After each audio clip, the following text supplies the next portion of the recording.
Bismillahirrahmanirrahim. Assalamu alaikum to all of you. Welcome back again to online classes. Today we will discuss about the trigonometric ratios. Our yesterday topic was about the vectors. In that lecture, we defined vector, scalar, and representation of vector. In our today's lecture, we will discuss about the trigonometric ratios.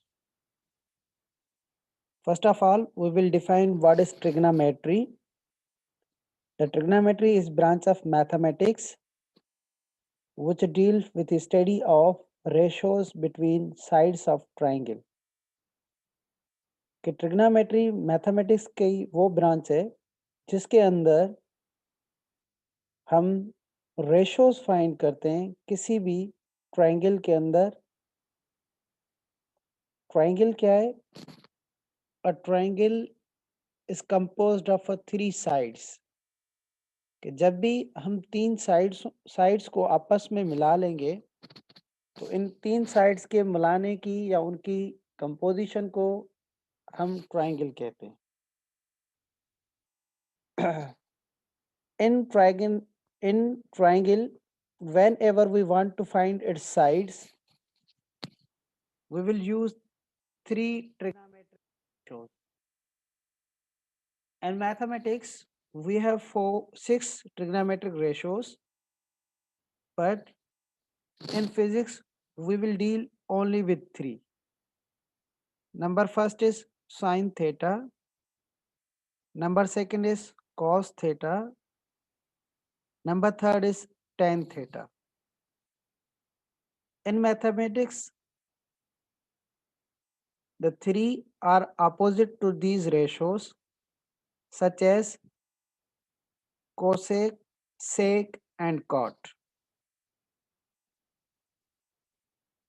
In a triangle, as you see, there are the 3 sides: perpendicular, base, and hypotenuse. The perpendicular will always be opposite to the hypotenuse, and the base will lie on a horizontal surface. As we will join these 3 lines, we have many shapes of triangle. But the shape which you can see on your screen, that triangle is named as a right angled triangle. Right angle triangle इसको हम क्यों कहते हैं? क्योंकि इसका जो perpendicular वाला line है वो बेस के साथ एंगल 90 बना रहा है. तो जब भी 90 एंगल के ऊपर ये लाइन आएगी तो उस ट्रायंगल को हम नाम देंगे राइट एंगल ट्रायंगल. अभी ट्रिग्नोमेट्रिक रेशोज को भी हम इन तीनों साइड से फाइंड कर सकते हैं. जैसे कि अगर साइन थीटा फाइंड करना चाहें तो उसका फार्मूला होगा perpendicular upon hypotenuse. Cos theta find करना चाहें तो फार्मूला होगा बेस अपॉन हाइपोटेन्यूज. और टेन थीटा फाइंड करना चाहें तो उसका फार्मूला होगा परपेंडिकुलर अपॉन बेस.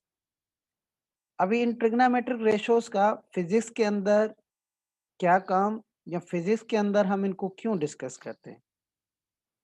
तो ये जितने भी ट्रिग्नोमेट्रिक रेशोज हम पढ़ रहे हैं इन सब का यूज हमारे पास टॉपिक है जो आगे डिस्कस करेंगे जिसका नाम है रिजोल्यूशन ऑफ वेक्टर.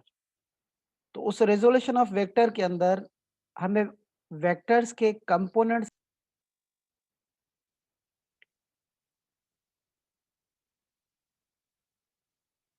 जैसे कि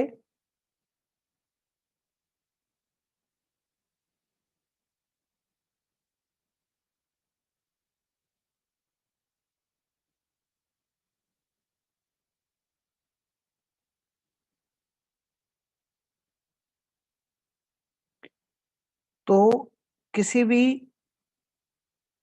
वेक्टर के कंपोनेंट्स की मैग्नीट्यूड या वेक्टर्स के कंपोनेंट की डायरेक्शन को फाइंड करने के लिए हम ट्रिग्नोमेट्रिक रेशियोज यूज करेंगे। ट्रिग्नोमेट्रिक रेशियोज में साइन और कॉस ये दोनों यूज होंगी वेक्टर की मैग्नीट्यूड को फाइंड करने के लिए, जबकि हम tan यूज करेंगे वेक्टर की डायरेक्शन को फाइंड करने के लिए।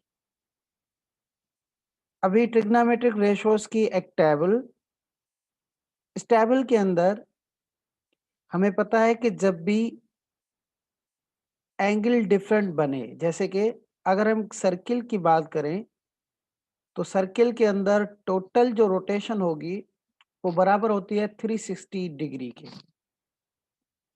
तो जब भी 360 डिग्री के ऊपर वन रोटेशन आ जाएगी उसके हिसाब से मुख्तलिफ एंगल्स बन सकती हैं, मुख्तलिफ थीटा के वैल्यूज हो सकते हैं।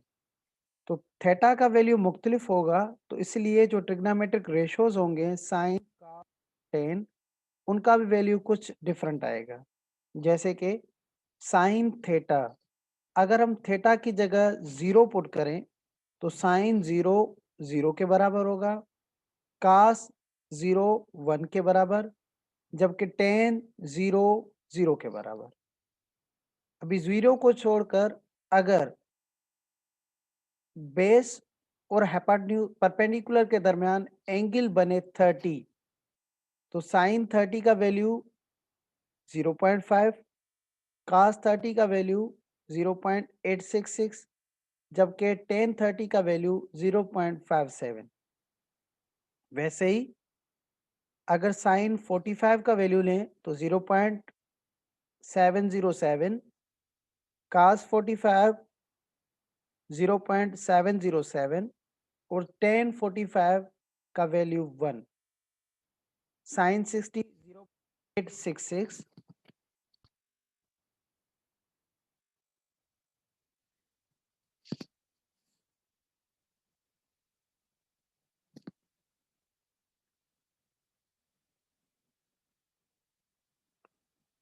और टेन 60 का जो वैल्यू होगा वो होगा 1.73।